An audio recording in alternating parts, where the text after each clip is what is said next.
അതെ, ഇന്ന് നമ്മൾ ഉണ്ടാക്കാൻ പോകുന്നത് എളുപ്പത്തിലൊരു ബ്രെഡ് പുഡിംഗ് ആണ്. വനിതാ പാചകവും ഞാനുമായി ചേർന്ന് ഒരു ചെറിയൊരു ഇഫ്താർ റെസിപ്പി. ഒരു 2 കപ്പ് പാല് ചൂടാക്കാൻ വെക്കുക.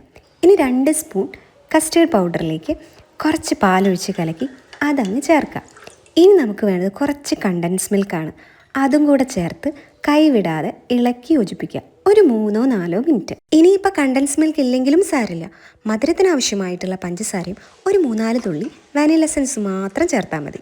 ഇനി ഒരു 2-3 കഷ്ണം ബ്രെഡ് എടുത്ത് അതിൻ്റെ അരികൊക്കെ ഒന്ന് മുറിച്ച് കളഞ്ഞ് ഒരു കഷ്ണം ഒരു പാത്രത്തിലേക്ക് അങ്ങ് വെക്കുക. ഇതിൻ്റെ മുകളിലൂടെ ആ കസ്റ്റേർഡ് മിൽക്ക് ഒന്ന് ഒഴിച്ചു കൊടുക്കുക.